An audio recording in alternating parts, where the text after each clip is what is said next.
Daawade waxaan kula wadaagi doonaa arrintii Malyumaanka iyo Sharma Boy oo aad u soo laba kacleysay. Daawadahana daawanayo waxaan si sharaf leh kaaga codsanayaa haddii Soomaalinimo jirto inaad janaalka subscribe noo dhaad gambaleelkana u furato muuqaalkana like la. Sharma Boy uu ka dhex cadeeyay TikTok-giisa muuqaal oo soo duubay in ay Malyumaanka iyo asiga mar hore ay kala yaaceen oo hadda kaliya cunug ka dhexeeyo wiil ay isku dhaleen, sidaas darteeda inta badan aynan u kulmin, laakiin mararka qaar oo wiilkiisa booqdo oo arrintooda ay mar hore dhamaatay, laakiin asiga uu jeclaysanin in uu social media keeno maadaama qof fanaan caan ku ah social media arrintiisana ay dadka social media aynan qalad u fahmin. Sharma Boy oo arrintaasi ka sheegay inay asigii qoftiisa ex ay mar hore kala tageen ay haddana ahayn xiriirkooda wax socdo, uu kaliya xiriirkooda ku dhisan yahay wiilka kaliya ee Malyumaanka oo cunugiisa uu Sharma Boy jecel yahay.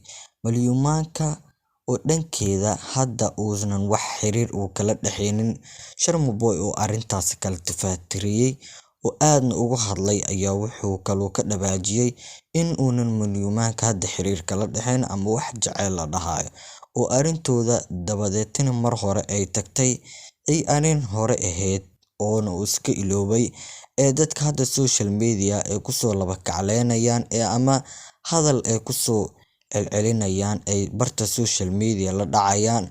Uu ka dhawaajiyay in ay xaaskiisa kala tageen ay haddana wax cusub aanan ahayn.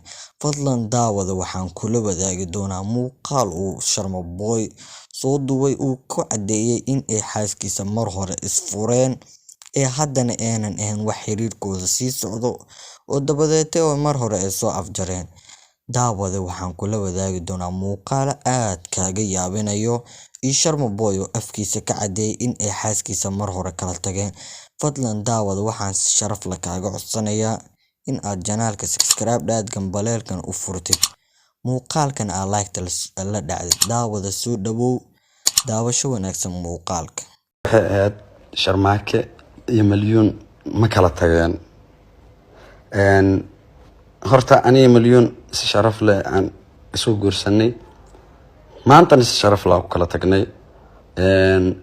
waliba Daawada waxaan si sharaf leh kaaga codsanayaa haddaad muuqaalka soo daawato fadlan waa naga codsi janaalka noo qurxi haddii Soomaalinimo jirto janaalka subscribe noo dheh gambaleelkana u furo. Waa intaasoo kaliya codsigeena daawade, hanaga tagin daawade muuqaalkana noo like garee.